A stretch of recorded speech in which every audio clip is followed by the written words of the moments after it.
우리가 원활한 대화를 생각하면서 상대방에게 바라는 것이 있습니다. 내 수준에 맞춰서 내가 알아듣기 쉽게 얘기 좀 해달라. 이것을 늘 상대방에게 원합니다. 앞뒤 자르지 말고 내가 잘 아는 단어로 또 내가 익숙한 개념으로 나한테 얘기를 하면 내가 잘 듣겠다. 그렇게 말을 하곤 합니다. 그런데 원활한 대화를 위해서 정말 중요한 전제는 따로 있습니다. 내가 마음의 문이 먼저 열려야 합니다. 내 마음이 문에 닫히면 상대방이 아무리 나한테 좋은 얘기하고 많은 이야기를 해도 들리지가 않습니다. 그리고 변화가 일어나지를 않습니다. 사람들은 상대방이 나한테 잘 말해주기를 바라지만 실제로 제일 먼저 해야 될 것은 내가 마음의 문을 열어야 합니다. 부부 사이에서, 부모와 자녀 관계에서, 친구 관계에서 먼저 해야 될 것은 상대방에 대해서 마음을 열어야 합니다. 그렇지 않으면 공이 벽을 튀어서 나가듯이 대화가 계속 헛돌기 시작합니다. 말은 많이 하는데 서로 무슨 생각하는지 잘 모르게 됩니다. 바울이 평생을 전도하러 다녔습니다. 우리는 바울이 전도를 하니까 말을 많이 했겠다. 그렇게 생각을 하지만 실제로 전도하기 전에 그는 늘 마음이 열려 있었습니다. 그래서 어느 지역, 누구를 만나도 먼저 마음을 열고 그들에게 다가갔습니다. 말을 하기 전에 마음을 먼저 열었습니다. 성경은 역사적인 사실이 담겨있는 역사의 보고입니다. 하나님의 말씀이기도 하지만 성경이 쓰여진 시대의 상황들을 우리들에게 잘 알려주는 아주 중요한 자료이기도 합니다. 1세기 고린도에 대해서는 사람들이 잘 몰랐는데 이 고린도에 대해서 우리가 잘 알게 된 것은 사도 바울이 쓴 고린도 전후서 이 덕택이었습니다. 이 당시 그리스의 아테네와 고린도는 아가야 지역이라는 곳에 속해 있었습니다. 우리로 말하면 대구와 부산을 경상도라고 얘기하는 것과 똑같습니다. 그러니까 아가야에 속해 있는 도시가 아테네와 고린도 큰 두 도시가 있었습니다. 로마 사람들은 자기들의 수준보다 훨씬 높은 아테네 사람들의 문화와 사상을 계속 억누르기 위해서 이웃 도시인 고린도를 집중적으로 지원하고 투자를 합니다. 그래서 아가야의 주도가 아테네가 아니라 고린도로 만들어버립니다. 그러니까 수도가 그렇게 된다는 것입니다. 고린도는 오래전서부터 무역을 했던 도시로서 부유한 사람들이 굉장히 많이 살았습니다. 근데 로마가 그 고린도에 노예들을 대거 보냅니다. 그래서 그 고린도에 많은 시설들과 여러 가지 관계되는 그 역할들을 그 노예들에게 짓게 만듭니다. 그러다 보니까 고린도의 반 이상이 노예가 됩니다. 인구의 반 이상이. 이런 고린도에 들어가서 바울이 보니까 고린도 안에는 심각한 빈부격차가 있었고 계층적인 차별이 있었습니다. 시장에서는 불법적인 거래가 성행을 했고 법정에서는 불이한 판결들이 막 일어나고 있었습니다. 신전에서는 수많은 우상들을 숭배하고 있었고 성적인 타락이 극에 달아서 대부분의 가정의 결혼 생활이 파탄지경에 일어나는 그런 모습을 목도하게 됩니다. 비교적 자유로운 현대의 시각으로 봐도 당시 고린도의 수준은 최악이었습니다. 이런 도시가 없는 겁니다. 이때 바울이 이 고린도에서는 사람 많이 만나면 안 되겠다. 빨리 이 고린도를 빠져나가야겠다. 지나가야겠다. 그렇게 생각한 것이 아닙니다. 이 고린도야말로 정말 하나님이 필요한 도시구나. 이 고린도 사람들이야말로 예수 그리스도를 믿고 구원받아야 될 사람들이구나. 이것에 대한 열린 마음으로 확신을 하게 됩니다. 그래서 지금껏 전도하러 다닌 모든 도시 중에서 제일 긴 기간, 1년 6개월 동안이나 고린도에 머물러서 계속 복음을 전하고 그리고 말씀을 가르치게 됩니다. 사람들은 내 수준을 넘어가고 내가 이해할 수 없는 사람, 또 내가 잘 받아들일 수 없는 상황을 만나면 꺼려하고 도망가려는 경향이 있습니다. 그러나 그리스도인들은 하늘 보좌를 버리시고 이 땅에 오신 예수님의 마음을 품고 사는 사람들입니다. 우리가 만나지 못할 사람, 이해하지 않을 상황은 하나도 없습니다. 그리스도인의 정체성은 온실 속의 꽃이 아닙니다. 들판의 야생화입니다. 우리 위대한 믿음의 선조들이 다 그렇게 살았습니다. 우리도 그렇게 살아야 합니다. 우리가 세상 속에서 악을 쫓아가고 죄를 쫓아갈 수는 없습니다. 하지만 우리가 누구든지 만날 수 있고 어떤 일이든지 함께 경험할 수 있습니다. 그게 그리스도인의 모습입니다. 목회를 하다 보면요, 참 다양한 일들을 제가 경험하게 됩니다. 언젠가 충청도 지역에 장례식 집례를 갔습니다. 조그만 마을이었는데요. 장례에 참여한 사람들을 보니까 전부 다 배옷에, 머리에는 배 모자에, 배 각반에, 배 버선을 신고 있는 겁니다. 근데 그 상주가 저한테 뭐라 그러냐면, 여기서 예배 드리시려면 배옷 입으셔야 합니다. 우리 동네 전통입니다. 그렇게 얘기하는 겁니다. 살짝 당황했습니다. 그래서 잠깐 고민을 하고 있는데 옆에서 몇 분 같이 간 분들이 이러면 된다, 안 된다, 막 이렇게 얘기를 하는 겁니다. 그래서 제가 그만하시라고. 제가 입겠다고. 단, 외투 같은 걸로 배옷을 입겠다고. 다는 입기가 제가 좀 불편하니까 외투만 입겠다고. 그래서 제가 왜 그 생각을 했냐면, 구약 성경 보면 배옷 입고, 재 뿌리고 회개도 하고, 아니, 가운을, 그냥 배옷 가운으로 입었다 생각하면 되겠다 싶어서 그냥 입고 예배를 드렸습니다. 끝나고 나니까요, 그 상주의 큰아들, 젊은 아들이 저한테 찾아왔어요. 목사님, 너무 감사합니다. 제가 서울에 올라가면 꼭 교회 다니겠습니다. 그리고 나서 진짜 교회 열심히 다니시더라고요. 열린 마음이 문제였습니다. 우리가 닫힌 마음으로 다른 사람들을 상대하기 시작하면 만날 사람이 아무도 없습니다. 근데 열린 마음으로 사람들을 만나기 시작하면 이분이 진짜 예수님 필요한 분이구나. 이분이 정말 이런 어려움이 있구나. 이해가 되기 시작합니다. 물론 이해할 수 없는 일들이 많이 벌어지고 의문이 많이 생기고 많은 도전이 있는 현장에서 내가 예수님을 믿는 신앙을 지키고 또 그 신앙을 다른 사람들에게 전하고 하나님의 뜻을 세운다는 것이 쉽지는 않습니다. 그래서 하나님이 우리에게 늘 약속을 하십니다.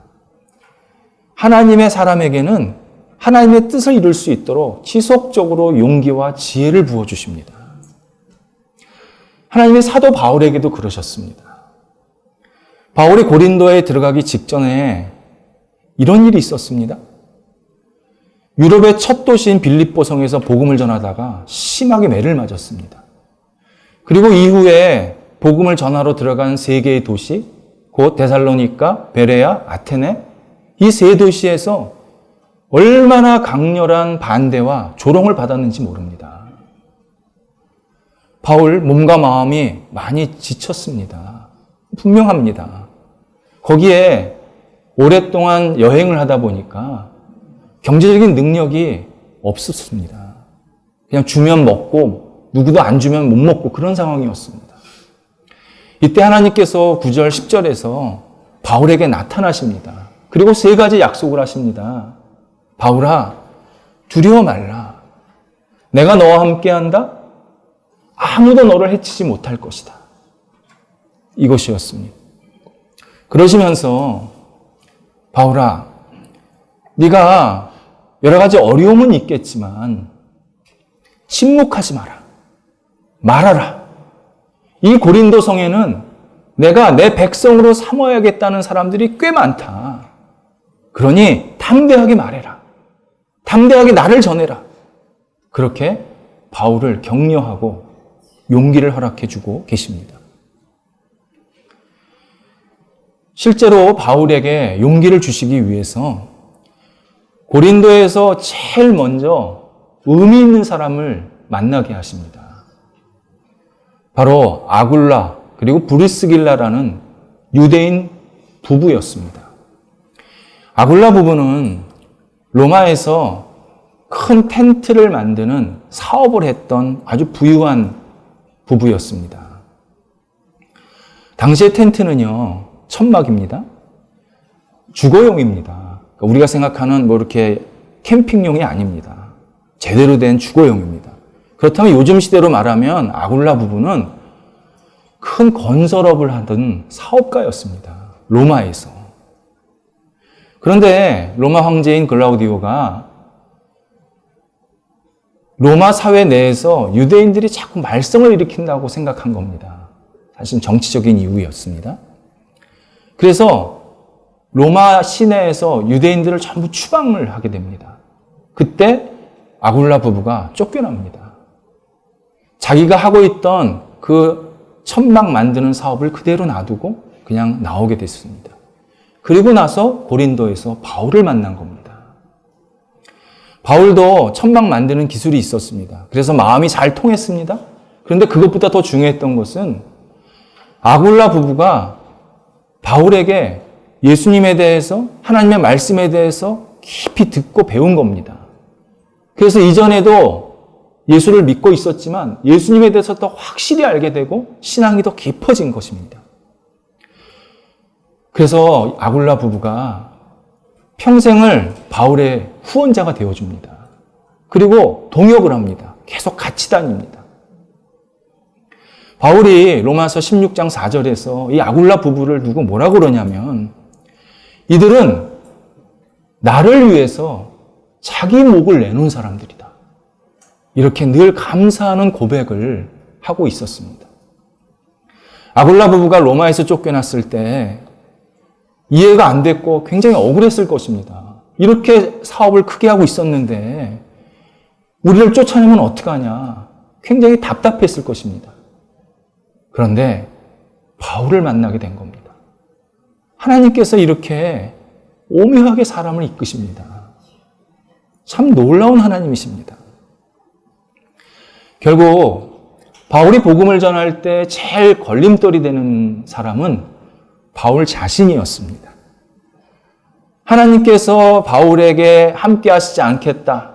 내가 너를 보호하지 않겠다 말씀하시지 않습니다. 계속 함께 하시겠다 말씀하셨습니다. 근데 바울이 현실의 어려움 때문에 야, 나 이거 복음 못 전하겠다. 아, 난 더 이상 복음 전하는 거 힘들어서 포기할래. 이랬다면 복음의 확장은 일어나지 않았을 것입니다. 우리도 마찬가지입니다. 세상살이에 또 내가 어떤 일을 만났을 때 만만치 않은 현실들을 부딪힐 수가 있습니다. 아프기도 합니다, 몸이. 또 앞이 막막할 때도 있습니다. 어떻게 살아야 하지? 나한테 내일이 있나? 이런 여러 가지 고민들 때문에 힘들 때가 있습니다. 이때 내가 먼저 자포자기하고 절망하면 열매가 맺히질 않습니다. 하나님께서는 반드시 우리에게 함께 하시겠다고, 보호하시겠다고, 아무도 너를 해치지 못한다고 약속하십니다. 바울에게만 약속하시는 거 아닙니다. 우리에게도 약속하십니다. 하나님을 바라보는 주의 자녀를 누구든지 이 약속을 허락해 주십니다. 따라서 우리가 먼저 포기하고 우리가 먼저 절망하기 시작하면 우리가 인생에 지게 되는 겁니다. 한 번뿐이 없는 이 귀한 인생을 우리가 굉장히 무의미하게 보내고 있는 것입니다. 바울이 하나님의 약속을 붙들고 이전보다 더 담대하게 말씀을 전합니다. 그래서 유대인들에게 말씀을 전했을 때 유대인들이 또 강렬하게 바울의 복음, 바울이 전한 예수님을 거부하고 비방을 합니다. 이때 바울이 이후에 너희들이 복음을 받아들이지 않아서 생기는 인생의 큰 손실, 그리고 나중에 하나님께 받을 심판은 너희 책임이다. 이런 의미로 또 옷에 먼지를 털고 바로 이동을 합니다. 이후에요, 바울이 곰곰이 생각을 한 겁니다. 왜 유대인들은, 그리고 왜 일부 이방인들, 비유대인들은 예수님을 전하면 왜 이렇게 반발을 할까? 왜 이렇게 거부를 할까를 깊게 생각을 한 겁니다. 그리고 그 이유에 대해서 오늘 우리 두 번째 읽은 고린도전서 1장 22절에서 25절까지 설명하고 있습니다. 유대인들이요, 메시아 또는 그리스도, 구원자 다 같은 말입니다. 이 구원자에 대해서 오랫동안 기다리고 있었습니다. 언젠가 우리 유대 민족을 구하러 구원자가 오실 것이다. 그에 대한 기다림이 있었습니다. 이때 구원자는 능력이 강하고 기적도 행하고 못하는 것이 없는 아주 전능한 그런 존재였습니다. 그런데 바울이 예수가 우리의 구원자인데 그분이 십자가에 돌아가셨다, 이렇게 설명하는 겁니다. 십자가에 돌아가신, 십자가에 죽은 구원자. 유대인들은 이 말이 앞뒤가 안 맞는 말입니다. 불가능한 얘기를 하고 있는 겁니다. 나아가서 유대인들은 메시아를, 구원자를 기다리고 있는 자기들을 바울이 무시하고 있다, 그렇게 생각을 했습니다. 비유대인들은 메시아, 구원자, 그리스도에 대한 개념이 없었습니다. 그런데 한 유대인이 자기들을 뿐만 아니라 온 세상의 구원자가 된다는 말에 굉장히 독선적으로 들었습니다. 네가 뭔데 우리의 구원자가 된다고 하냐, 이렇게 생각을 한 겁니다. 거기에 로마 제국 안에 살고 있으면 십자가라는 처형은 흉악범에게 내리는 아주 극악한 최악의 벌이라는 걸 누구나 다 알고 있는데 그 구원자가 십자가에 죽었답니다. 비유대인들도 이해가 되질 않았습니다. 그들도 뭐라고 생각을 했냐면, 이 사람이 바울입니다. 이 바울이라는 사람이 우리가 메시아도 잘 모르고 유대 사회의 내용도 잘 모르니까 우리 무시해서 이렇게 막말하고 있구나, 그렇게 생각을 하고 있었습니다. 그래서 이 유대인과 비유대인이 바울에게 묻습니다. 아니, 어떻게 구원자가 십자가에 죽을 수 있느냐? 그럼 바울이 이렇게 대답을 하는 겁니다. 그분은 십자가에 죽었지만 3일 만에 부활하셨습니다. 그래서 우리의 구원자가 됩니다. 이렇게 설명한 겁니다. 그러면 유대인이나 비유대인이 더 황당한 겁니다. 그래서 뭐라고 생각을 했냐면, 이 미친 사람이구나, 요즘 제정신 아니구나, 이렇게 생각을 한 겁니다. 이런 내용들이 다 성경에 나옵니다. 그러니까 사람들이 바울은 이거 우리가 상대할 사람은 아니야, 그렇게 생각을 한 겁니다. 그런데 바울에게서 한 가지 해결되지 않은 수수께끼가 있었습니다. 바울이 전한 예수님을 믿은 사람을 보면 오랫동안 병에 있었던 사람이 치유가 됩니다. 도덕적으로 문제가 있다는 사람들이 있었는데 인격적인 변화가 일어나서 옛날에 했던 잘못된 것을 다 버립니다. 한 번도 이상한 말을 해본 적이 없는 노예 신분이나 아주 하층민들이 예수를 믿고 갑자기 이상한 말을 합니다. 소위 방언입니다. 도대체 이게 이 사람이 뭐냐. 이 사람이 하는 말은 우리가 믿을 수는 없고, 근데 우리 앞에 나타난 결과들은 뭐가 좀 이상하고, 그래서 뭐라고 생각을 했냐면 바울을 마술사라고 생각했습니다. 사람들을 현혹시키는 마술사. 그래서 유대인들이 바울에게 이렇게 요구합니다. 그래, 네가 말하는 예수가 진짜라면 더 큰 기적 우리한테 좀 보여줘봐. 비유대인들이 또 말합니다. 네가 말하는 예수가 진짜라면 그 예수 말고 좀 더 깊은 철학, 더 깊은 지혜를 우리들한테 좀 소개 좀 해줘봐. 바울을 테스트하는 말이었습니다. 이때 바울이 고린도서 1장 25절에서 이들에게 이렇게 설명했다고 합니다.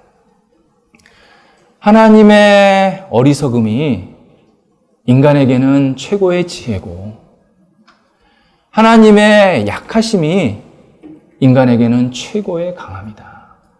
이런 내용입니다. 예수님께서 이 땅에 오신 거 되게 어리석어 보인다. 그런데 인간이 상상할 수 없는 지혜로 우리를 구원하시는 방법이었다. 예수님께서 십자가에 지신 것, 이거 되게 약해 보인다.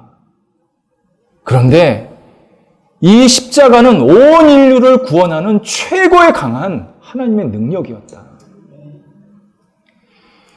부활한 것, 사람들이 볼 때는 엄청난 일이라고 생각한다. 예수님에게는 수많은 일 중에 하나일 뿐이다. 예수님께는 아무것도 아니다. 사람들에게 강하게 생각하는 것은 하나님께 별거 아닌 것이고 사람들이 별 볼 일 없다고 생각하는 것은 하나님께 놀라운 계획을 갖고 우리한테 하시는 것이다. 이렇게 설명을 합니다. 이런 설명을 들었지만 유대인들과 비유대인들은 듣지를 않았습니다.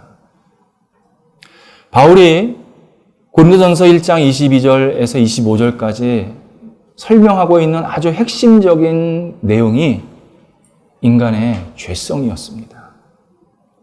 사람은 생각이 굽어있고 자기 중심적으로밖에 생각 못하고 자기 수준으로밖에 생각을 못하기 때문에 하나님이 하신 일을 도저히 이해할 수가 없다. 이해하려고 하지 않는다. 그렇게 설명하고 있는 것입니다. 그리고 인간의 죄성은 구체적으로 다친 마음으로 나타납니다. 듣지를 않습니다. 우리 시대 많은 사람들이 자신의 인생을 우발적 사건의 연속이고 일정한 규칙도 없이 일어나는 그냥 우연한 삶이라고 그렇게 다 생각을 합니다. 그리고 자기 자신을 돌아보니까 자기가 사는 것이 철저히 환경, 조건에 의해서 좌지우지된다는 거라고 그렇게 생각을 합니다. 그래서 많은 사람들이 다른 사람과 비교하면서 자신의 조건, 자신의 환경을 한탄하면서 비판합니다. 나는 이렇게 힘들고 어렵고 외로운데 저 사람은 왜 저렇게 기쁘고 잘 사는 것처럼 보여? 나는 벌이도 시원치 않고 일자리도 만만치 않은데 저 사람은 저렇게 떵떵거리면서 잘 사는 것처럼 보여. 나는 배우자나 자녀를 가질 수 없는 형편인데 왜 저 사람들은 저렇게 단란한 가정을 꾸리고 살아? 이거는 환경의 문제야. 이건 불평등한 조건 때문에 생긴 결과물이야. 내가 지금 사는 것은 기울어진 운동장에서 지금 사는 거야. 아무리 노력해도 안 돼. 이렇게 생각을 합니다. 그러면서 자신의 환경과 조건을 인위적으로 막 고치려고 합니다. 근데 여러분 그거 아십니까? 인위적으로 환경과 조건을 고치면요, 누군가에겐 또 다른 불평등이 됩니다. 기본이 사람의 죄성입니다. 사람의 죄성이 자꾸 환경 탓, 남 탓, 조건 탓. 자기가 문제는 하나도 없습니다. 늘 남의 문제고 다른 조건의 문제입니다. 이 닫힌 마음을 가진 상태에서는 복음이 들어오질 않습니다. 자꾸 튀어나갑니다. 복음이 어리석어 보입니다. 반대로 열린 마음이 시작이 되면 그 사람이 변화가 시작이 됩니다. 열린 마음은요, 우리의 인생을 늘 성숙하게 만들고 정말 아름답게 만드는 가장 근본적인 출발점입니다. 사도행전 16장에서 빌립보 감옥에서 바울에게 간수가 선생님이요, 내가 어떻게 해야 구원을 얻을 수 있습니까? 이렇게 묻습니다. 이때 바울이 주 예수를 믿으라. 딱 한마디 합니다. 이전에 다른 사람들 또는 다른 지역에서 구원을 이야기할 때 하나님의 말씀을 인용했고 예수님의 일생을 쭉 설명을 했습니다. 그래도 사람들이 어떤 사람은 믿고 어떤 사람은 믿지 않았습니다. 근데 간수에게는 주 예수를 믿으라. 딱 한마디 합니다. 근데 간수가 그 말씀을 듣고 세례를 받고 온 가족이 구원을 받습니다. 이미 마음이 열렸기 때문입니다. 마음이 열리면요, 하나님의 말씀이, 예수 그리스도의 사랑이 쑥쑥 들어갑니다. 그래서 마음이 열린 사람은요, 믿음이 합리적이냐 아니냐, 부활이 진짜 있었느냐 없었느냐, 하나님이 계시냐 안 계시냐 이런 거 따지지 않습니다. 그냥 받아들입니다. 그냥 믿습니다. 진정한 가치에 대해서, 진리에 대해서, 그리고 나 자신의 부끄러운 모습에 대해서 열려있기 때문에 복음이 들어왔을 때, 예수 그리스도의 사랑이 나한테 왔을 때, 아, 주여, 어떻게 저 같은 사람에게 이렇게 오셨습니까? 그냥 받아들입니다. 그게 열린 사람들의 아주 공통적인 특징입니다. 고린도에서도 그런 사람들이 둘이 있었습니다. 똑같이 복음을 전했는데 대부분의 유대인들, 회당의 유대인들은 다 거부를 했는데 두 사람만은 예수님을 받아들입니다. 첫 번째가 디도 유스도라는 사람이었습니다. 이미 하나님을 알고 있었습니다. 근데 예수님을 몰랐습니다. 똑같이 회당에서 복음을 들었는데 예수님을 믿게 되고 결국 바울에게 우리 집에서 계속 복음을 전하시고 모이셔도 됩니다. 이렇게 자기 집을 엽니다. 놀랍게도요, 디도 유스도의 집이 회당 바로 옆이었습니다. 옆집이었습니다. 또 한 사람이 그리스보, 회당장 그리스보였습니다. 생각해 보시기 바랍니다. 회당의 대부분의 유대인들은 다 거부를 했는데 그 회당의 총 책임자가 예수를 믿는 겁니다. 실제로 이 그리스보가 예수를 믿어서요, 유대 사회 내에서 그리고 고린도 시 안에서 적지 않은 파장이 있었습니다. 그리고 그리스보는 회당장을 그만두게 됩니다. 그리고 바울과 함께 평생 동역하는 사람이 됩니다. 디도 유스도와 그리스보가 공통점이 있습니다. 회당을 너무 잘하는 사람들입니다. 친회당 문화적인 사람들입니다. 그런데 마음을 열고 예수 그리스도를 받아들였더니 그동안 자기네들이 알았던 유대 사회나 회당 문화, 그 선입견, 그 지식을 다 버립니다. 그리고 예수님을 믿고 새로운 삶이 시작이 됩니다. 우리 시대에 많은 사람들이요, 축복의 말처럼 서로 하는 말이 있습니다. Good luck. 행운을 빌어. 제가 언젠가 good luck 하시는 분이 있길래 누가 행운을 줍니까? 물어봤습니다. 그때 그분이 대답을 못 하시더라고요. 그래서 다음에 또 다른 사람에게 good luck 하면 누가 행운을 주지? 근데 그 사람도 대답을 못 하더라고요.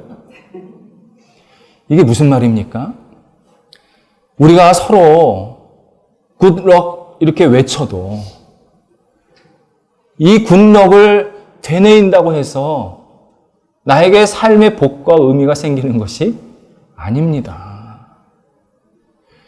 우리의 삶의 복과 의미를 주시는 분은 예수 그리스도이십니다.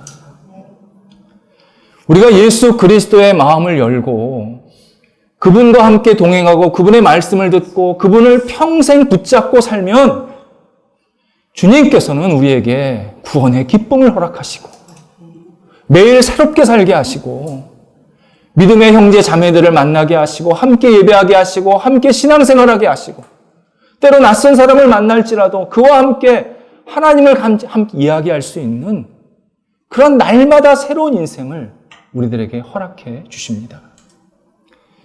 예수님의 그 아름다운 손길을 우리 가슴에 붙잡고 사는 것, 그게 우리의 희망입니다. 예수 그리스도가 우리 안에 계시고 또 우리가 늘 예수 그리스도 안에 거하겠다고 마음을 활짝 열고 주님과 함께 동행을 하면 주님께서 우리에게 세상에서 얻을 수 없는 가장 큰 평안과 기쁨과 감사를 날마다 허락해 주십니다. 기도하겠습니다.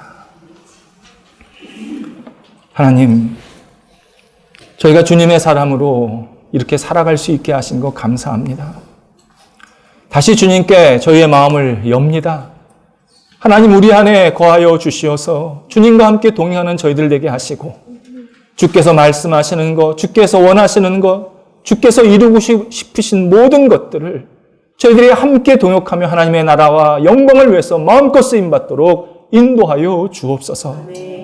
바울처럼 열린 마음으로 세상에 나아가게 도와주시옵시고 디도 유스도와 그리스포처럼 예수 그리스도 안에서 평생을 새롭게 살아가는 믿음의 백성들이 바로 우리가 되도록 역사하여 주옵소서. 예수님의 이름으로 기도드립니다. 아멘.